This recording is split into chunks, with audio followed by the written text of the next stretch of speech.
आप सभी का आपके अपने YouTube चैनल शॉर्ट टॉक्स में स्वागत है। आज की इस वीडियो में मैं आप सभी बच्चों को क्लास 11 पॉलिटिकल साइंस एंड राजनीति शास्त्र के कुछ महत्वपूर्ण सवाल इंपॉर्टेंट सवाल करवाऊंगा जो आपके एग्जाम के पेपर में आएंगे। ठीक है, जो टर्म टू सिलेबस पर पूरा आधारित है।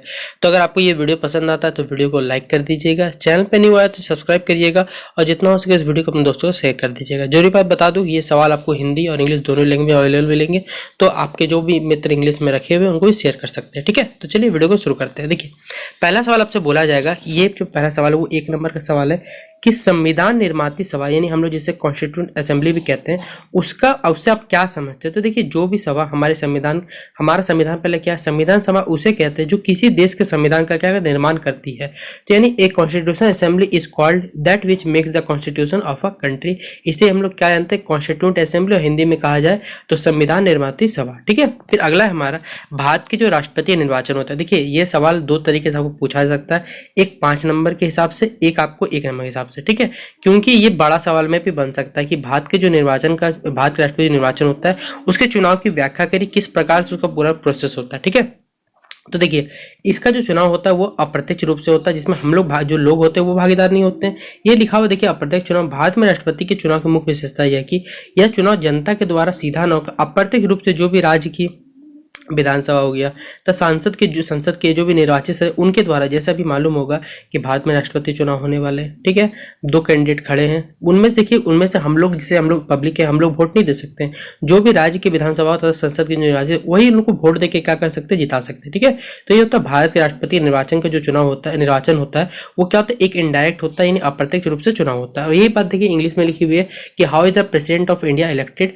तो आप लोग लिख लीजिएगा। अगर आपको ये बोलिएगा सर इसका व्याख्या करके पूरा बता दी, 5 नंबर के सवाल में अगर पूछा जाएगा तो किस प्रकार पूछा जाएगा तो वो भी मैं आपको बता दूंगा। ठीक है, अगला सवाल है हमारा, आर्थिक समानता के बारे में आप क्या समझते हैं। तो देखिए, आर्थिक समानता मतलब होता है इकोनॉमिक इक्विलिटी जिसे हम लोग कहते हैं। तो देखिए, वर्तमान काल में आर्थिक समानता ने एक महत्वपूर्ण स्थान क्या घेरा हुआ है। इसका यह अर्थ नहीं है कि सभी व्यक्ति की आय अथवा जो वेतन है उनको समान कर दिया जाए, क्योंकि देखिए इससे पूरा नहीं किया सकता है, आपको मालूम होना चाहिए। इसका अर्थ है कि सबको उन्नति के, देखिए आर्थिक जो समानता उसका मतलब है उन्नति के जो होना चाहिए, उसके समान अवसर क्या होने चाहिए, लोगों को मिलने चाहिए।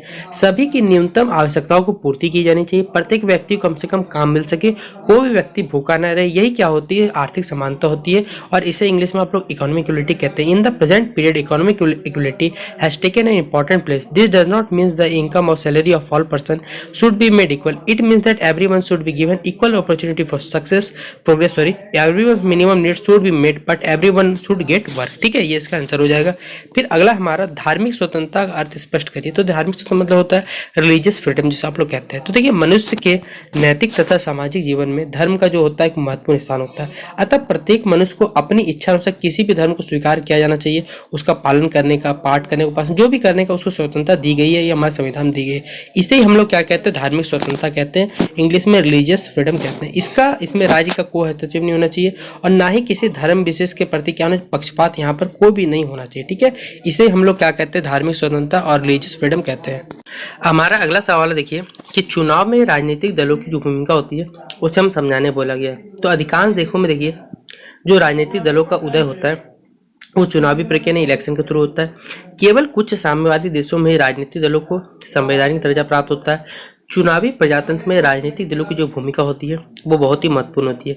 वास्तव में राजनीतिक दल ही क्या करते हैं, चुनाव को एक समान अर्थ देते हैं एवं प्रजातंत्र को सफल बनाने में भी क्या होता है, ये जो हमारा डेमोक्रेसी है उसे बनाने में भी सफल होते हैं। राजनीतिक दल जनता के सम्मुख चुनावों में अलग अलग पसंद व्यक्त करते हैं। अपनी नीतियों एवं कार्यक्रमों से जनता को क्या करते हैं, ये लोग जागरूक करते हैं। राजनीतिक दल क्या कहते हैं, फिर सरकारें बनाते हैं एवं विरोधी दलों के रूप में भूमिका निभाते हैं। राजनीतिक दल स्वस्थ जनमत निर्माण करते हैं एवं सरकार एवं अधिकारी जो भी रहते हैं नौकरशाही पर नियंत्रण करते हैं। राजनीतिक दल जनता की राजनीतिक प्रक्रिया में भागीदारी को बढ़ावा देते हैं। राजनीतिक दलों में एक नकारात्मक भूमिका यह होती है कि जनता को संकीर्ण आधार यानी जाति हो गया, धर्म, भाषा के आधार पर बांटने की कोशिश करती है एवं इन आधार पर वोट प्राप्त करने का प्रयास करती है, जिससे देश के समाज एवं एकता एवं अखंडता पर क्या हो जाता है, खतरा पैदा होता है। चुनाव प्रजातंत्र में राजनीतिक दलों की भूमिका जो है वो लगातार बढ़ती चली जा रही है। और यही बात देखिए मैंने आप सभी बच्चों को, इंग्लिश मीडियम वाले बच्चों के लिए यहाँ पर इंग्लिश मीडियम में लिखा हुआ है, आप इसे पढ़ सकते हैं कि in most of the countries political parties emerge in the electoral process only in some communist countries political parties get constitutional status the role of political parties in electoral democracy has become very important in fact political parties give meaning to the election and are very helpful in making democracy successful political party express different preferences in election to the public make public aware of their policy and program political parties from government and play the role of opposing parties political parties create healthy public opinion and control the government and official bureaucracy political party increase the participation of the people in the political process one negative role of political party is that they divide the people on the narrow basis example आपका इन 30 कर दिया हुआ है caste religion and language the role of political party in elected democracy is now continuously increasing. ठीक है, देखिए यही बात जो हिंदी में लिखी हुई थी और यही बात इंग्लिश में आपको लिखी हुई मिल गई। ठीक है, अगला सवाल हमारा सरकार किसे कहते हैं और एक नंबर वाला सवाल में पूछा जाएगा कि what do mean by government यानी व्हाट इज, इसको लिख सकते हैं क्वेश्चन सुधार लीजिएगा what do mean by government या तो व्हाट इज गवर्नमेंट। देखिए सरकार जो होता है कानून बनाने और लागू करने वाली क्या होती है एक विशिष्ट संस्था है यानी government is a specialised body for making and enforcing law इसे हम लोग क्या कहते हैं गवर्नमेंट कहते हैं या फिर आप लोग हिंदी में सरकार कह सकते हैं। अगला सवाल पेपर में छपने वाला सवाल है 5 नंबर वाला सवाल है VBI कर लिए यहाँ से सवाल पूछा जाएगा। आपने एक वर्ड हमेशा सुना होगा भारत जो है वो राज्यों का संघ है। अगर आपने संविधान अगर आपने पढ़ा होगा तो भाग 1 में आपको पढ़ने मिला होगा कि भारत जो हमारा वो राज्यों का एक संघ है। इसके कुछ हमें संघात्मक लक्षणों को क्या करना है उल्लेख करना है। तो देखिए ये जो कथन है इसका कथन पूरा हमें समझाना है कि क्यों बोला गया ये कथन।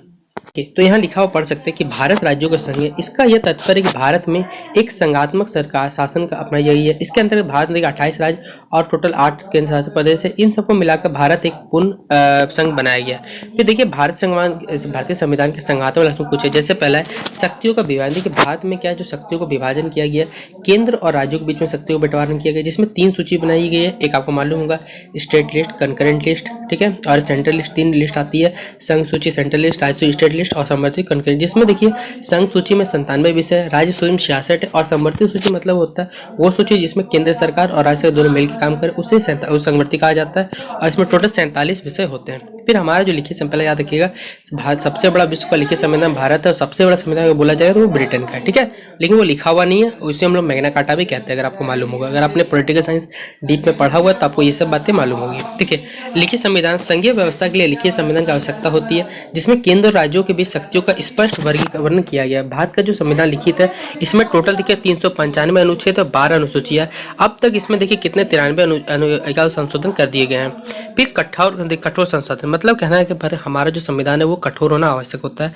भारत का संविधान भी कठोर है। संविधान की मुख्य धारा में संसद के दोनों सदनों के 2/3 बहुमत और कम से कम आधे राज्यों में विधानमंडलों के बहुमत से ही संशोधन किया जा सकता है। फिर न्यायपालिका जो होनी चाहिए वह स्वतंत्र होनी चाहिए। देखिए ये बात यहाँ लिखी हुई संघात्मक व्यवस्था में संविधान की प्रणाली व्यवस्था के लिए स्वतंत्र न्यायपालिका होना आवश्यक है। फिर भारत में स्वतंत्र न्यायपालिका व्यवस्था है। न्यायपालिका के लिए अधिकार भारत के संविधान दिए गए और यह स्वतंत्र रूप से अपना कार्य कर सकती है। फिर लास्ट पॉइंट हमारा संविधान की सर्वोच्चता। भारत में संविधान को सर्वोच्च रखा गया। कोई भी कार्य संविधान के प्रतिकूल नहीं किया सकता। सरकार के सभी अंग संविधान के अनुसार ही क्या करते हैं शासन करते हैं। और यही बात देखिए यहाँ पर इंग्लिश में लिखी हुई तो आप में से जो भी बच्चे इंग्लिश मीडियम के हैं वो इसे इंग्लिश में नोट डाउन कर लीजिए या फिर स्क्रीनशॉट अपने पास रखना है तो रख सकते हैं। ठीक है, तो ये था मैंने आपको टोटल अभी 7 सवाल करवाए, 12 सवाल और बाकी रहे इंपॉर्टेंट सवाल जो मैं आपको करवा दूंगा नेक्स्ट वीडियो में। फिलहाल अगर आपको ये वीडियो पसंद आता है तो वीडियो को लाइक कर दीजिएगा, चैनल पे न्यू आया तो सब्सक्राइब करिएगा, जितना हो सके अपने दोस्तों को शेयर जो कर दीजिएगा। ठीक है, उनको बता दीजिएगा कि आपको दोनों ही भाषा में यहाँ पे मिल जाएगा। इसलिए देखिए वीडियो बनाने में थोड़ा समय लगता है क्योंकि दोनों लैंग्वेज को बनाने में थोड़ा सा मुझे भी समय लगता है। अगर आप बोलिएगा सिर्फ एक लैंग्वेज है तो मुझे दिक्कत नहीं है, वो जल्द से जल्द बन सकता है, लेकिन दोनों ही लैंग्वेज चाहिए तो थोड़ा सा मुझे भी समय आपको देना पड़ेगा। ठीक है, तो चलिए मिलते हैं नेक्स्ट वीडियो पे। जितना हो सके वीडियो